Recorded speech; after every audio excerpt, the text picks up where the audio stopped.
Good morning to all. Welcome to my channel గుండెమడ vlogs. ఈరోజు ప్రముఖ నటులు శుభలేఖ సుధాకర్ గారి గురించి తెలుసుకుందామండి.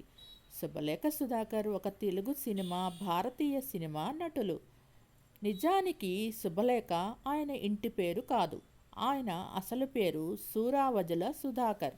ఈయన నటించిన శుభలేఖ చిత్రం ద్వారా ఆయన ఆ పేరుతో సుపరిచితమయ్యారు. కె విశ్వనాథ్ దర్శకత్వం వహించిన శుభలేఖ చిత్రంలో చిరంజీవి, సుమలత ప్రధాన జంటగా నటించగా సుధాకర్, తులసి మరో జంటగా నటించారు. శుభలేఖ సినిమా విజయవంతమై సుధాకర్, తులసి జంట ఫేమస్ అయ్యారు. ఆ తరువాత వచ్చిన మంత్రిగారు వియ్యంకుడు, ప్రేమించు పెళ్ళాడు సినిమాల్లో కూడా తులసిను సుధాకర్ గారు జంటగా నటించారు. ఆ తర్వాత తెలుగు, తమిళ టీవీ ధారావాహికల్లో శుభలేఖ సుధాకర్ నటించారు.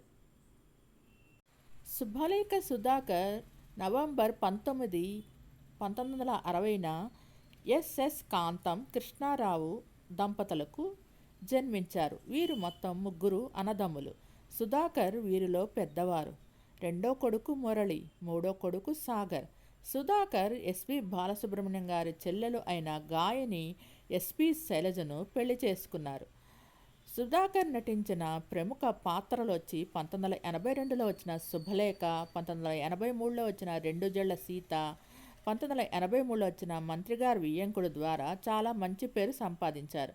వీరు నటించిన కొన్ని సినిమాలు వచ్చి సితార, జననీ జన్మభూమి, మొగుడు పెళ్ళాలు, స్వాతి, ప్రేమించు పెళ్ళాడు, లేడీస్ టైలర్, అన్వేషణ, సిరివెన్నెల, ముద్దుల మనవరాలు, గౌతమి, గుండమ్మగారి కృష్ణులు, భలే మొగుడు, అహనా పెళ్ళంట, బంధువులొస్తున్నారు జాగ్రత్త, చెవిలో పువ్వు, ఆదిత్య 369, నిర్ణయం, పెళ్లి పుస్తకం, బృందావనం, చిత్రం భళారే విచిత్రం, 420, మేడం, జీవన వేదం, గప్చిప్, భైరవ ద్వీపం, సిసింద్రి, పెళ్లి చేసుకుందాం రా, చిన్నబ్బాయి, ఆ నలుగురు, రక్త చరిత్ర, ప్రేమ జిందాబాద్, జీనియస్, ప్రీతమా నీవచట కుశలమా, అమర్ అక్బర్ ఆంతోని, ఎంత మంచివి ఆడవరా, భీష్మ, జోహార్, లాయర్ విశ్వనాథ్, నాట్యం, రామ్ అసూర్, ఊరళ్ళిపోతా మామ, మా చెల్ల నియోజకవర్గం, అనుకోని ప్రయాణం, Masooda, Hidimba, Bhagavanth kesari, బద్మాష్ గాళ్ళకి bumper offer, Ram, Gaiman, యాత్ర 2, చారీ 111, భీమా, C202, గేమ్ చేంజర్ 2024లో నటించారు. శుభలేఖ సుధాకర్ గారు అనకాపల్లిలో జన్మించారు. నటుడు మరియు డబ్బింగ్ ఆర్టిస్ట్. గ్రాడ్యుయేషన్ తర్వాత సుధాకర్ సినిమాల్లో పూర్తి స్థాయి వృత్తిని కొనసాగించేందుకు మద్రాసు వెళ్లారు. అతను అనేక ఆడిషన్స్ ఇచ్చారు మరియు కె విశ్వనాథ్ చిత్రం శుభలేఖ కోసం ఎంపికయ్యారు. ఈ చిత్రం షూటింగ్లో ఉండగా అంతకు ముందు విడుదలైన తమిళ చిత్రం తునై 1982లో కూడా తీశారు. అయినప్పటికీ అతను శుభలేఖతో తెలుగు ప్రేక్షకుల్లో మంచి గుర్తింపు లభించింది.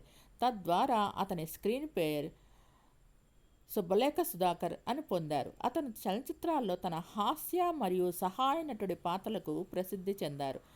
వీరు డిసెంబర్ 1989లో ప్రముఖ గాయకుడు మరియు నటుడు అయిన ఎస్పి బాలసుబ్రహ్మణ్యం గారి సోదరి, నేపథ్య గాయని ఎస్పి శైలజను వివాహం చేసుకున్నారు మరియు ఈ దంపతులకు ఒక కుమారుడు. శుభలేఖ సుధాకర్ గారు తెలుగు మరియు కొన్ని తమిళ భాషా చిత్రాల్లో కూడా నటించారు. సుధాకర్ యొక్క మొదటి తెలుగు చిత్రం శుభలేఖ కాగా అతని విస్తృత గుర్తింపు పొందింది. దాని ద్వారా అతను తన స్క్రీన్ పేరును పొందారు. అతను రెండు జళ్ల సీత, సితార, అహనా పెళ్ళంట వంటి చిత్రాల్లో విభిన్న పాత్రలు పోషించారు. శివ, ప్రేమ జిందాబాద్, నిర్ణయం, చిత్రం బళారే విచిత్రం, నేసంస్, దొంగాట, చిన్నబ్బాయి మరియు ఆ నలుగురు చిత్రాల్లో మంచి పాత్రలు పోషించారు. సుధాకర్ తమిళంలో కొన్ని చిత్రాలతో పాటు తెలుగులో 200కు పైగా చిత్రాల్లో నటించారు. సినిమాల్లో తన ప్రస్థానాన్ని అనుసరించి అతను టెలివిజన్ రంగానికి కూడా మారారు. తమిళంలో అతని ప్రముఖ టెలివిజన్ ధారావాహికల్లో చితి, అన్ని, కొలంగల్ మరియు తేండ్రాల్ ఉన్నాయి. మమతల కోవెల అనే తెలుగు సీరియల్కు గాను నంది టీవీ అవార్డు అందుకున్నారు. అతను వికలాంగుడిగా నటించిన తెండ్రాలకు కూడా అవార్డును అందుకున్నారు. శుభలేఖ సుధాకర్ టాలీవుడ్లో ఈయనకు ప్రత్యేక స్థానం.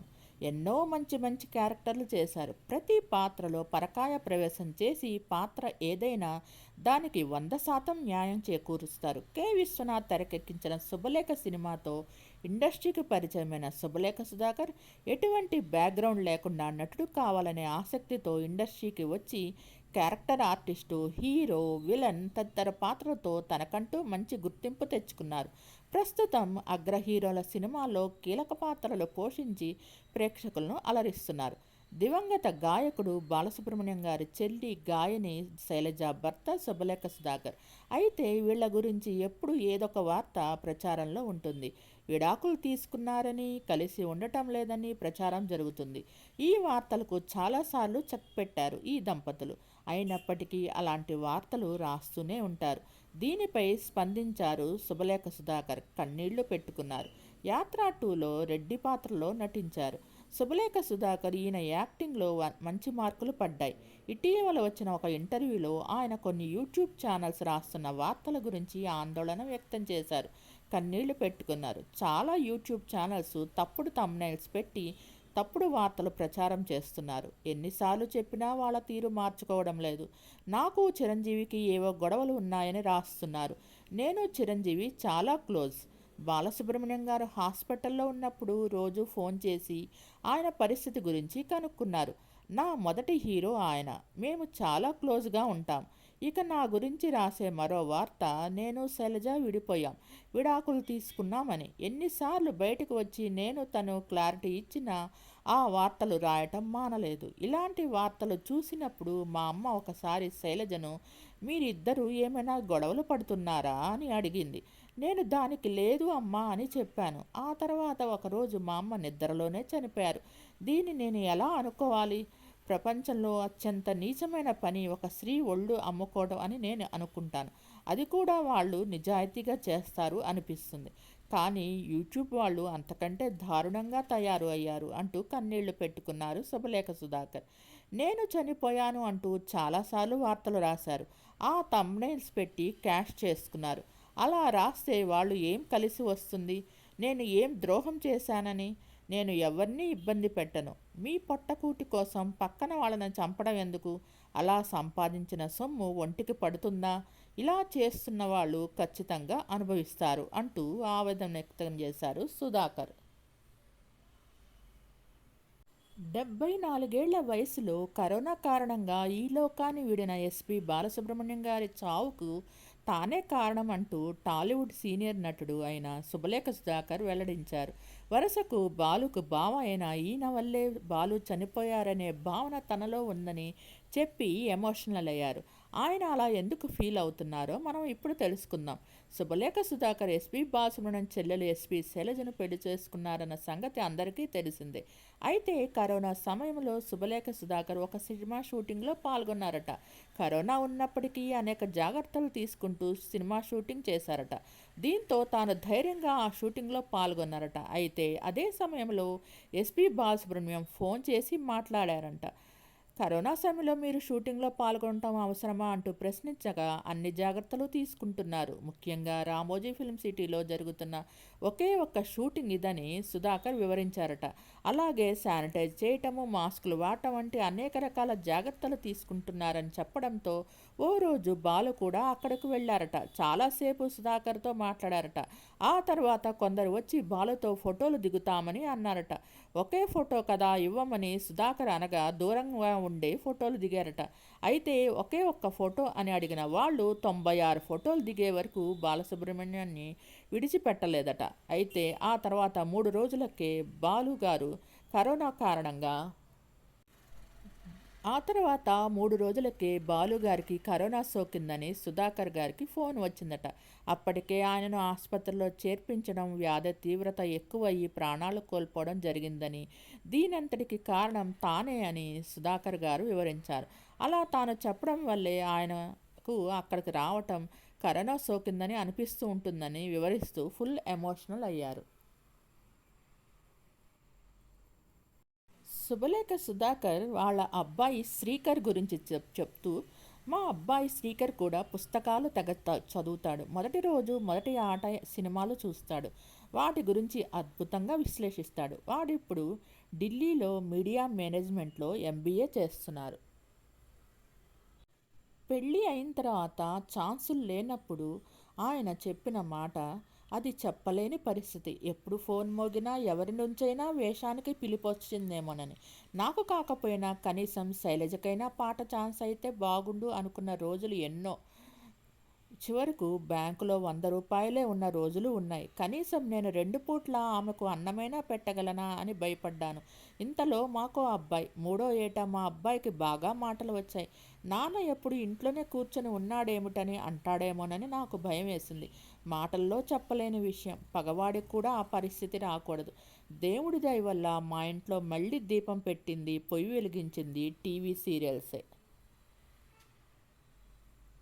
అలాంటి టైంలో కూడా అవకాశాలు లేకపోవటం ఒక రకంగా నెగటివ్ అయినా మాకు పాజిటివ్ కూడా అయింది. చాలా పాఠాలు నేర్చుకున్నా. మాకు చేతిలో పని లేని కాలం మా ఇద్దరి మధ్య బంధాన్ని మరింత పటిష్టం చేసింది. ఎవరి దగ్గర చేతులు చాచి అడగటం, అప్పు చేయడం లాంటివి మా ఇద్దరికీ నచ్చదు. అందుకే ఉన్న దాంట్లోనే గుట్టుగా సంసారం నడిపాం. ₹1 వస్తే దానిలో 60 పైసలే ఖర్చు చేసి 40 పైసలు రేపటి కోసం జాగ్రత్త చేస్తూ ఇంటిని నడిపిన బెస్ట్ హౌస్ వైఫ్ శైలజ అని తన భార్యను గురించి గొప్పగా చెప్పారు. 1982 నుంచి ఇప్పటిదాకా గడిచిన 32 ఏళ్లలో నేను నేర్చుకున్నది ఏమిటంటే, సినిమా వాళ్లకు అవసరం అనుకుంటే మీరు అంటార్కిటిలా ఉన్నా కూడా పిలుస్తారు. అవసరం లేదనుకుంటే పక్కనే కళ్ళ ముందే ఉన్నా పిలవరు, పట్టించుకోరు. ఉన్నమాట చెప్పాలంటే మెడ్రాస్ నుంచి హైదరాబాద్కి షిఫ్ట్ అయిన వాళ్ళు చాలామంది ఉన్నా ఎక్కువ మందికి పని లేదు. ఏం మనకు రంగనాథ్ గారు, గిరిబాబు గారు ఇలా ఎంతమంది లేరు? ఇవాళ నటించడం, డైలాగ్ చెప్పడం చేతగాని చాలామంది పరభాష నటులతో పోలిస్తే తండ్రి పాత్రలకో మరో దానికో వాళ్ళు సరిపోరా? కనీసం చిన్న సినిమాలకు కూడా వాళ్ళు పనికిరారా? ఏమైనా ఆ దేవుడు నాకు ఒక తలుపు మూసిన టీవీ అనే మరో తలుపు తెరిచాడు. అందుకే జీవితంలో దేన్ని నెగటివ్గా తీసుకోను అని చెప్పారు. మీకు ఈ వీడియో నచ్చినట్లయితే లైక్ చేయండి, కామెంట్ చేయండి. Thank you all. Please subscribe and support my channel గుండెమ్మడ వ్లాగ్స్. నా ఛానల్ని కేవలం 5% మాత్రమే సబ్స్క్రైబ్ చేసుకొని చూస్తున్నారు. Please subscribe and support my channel.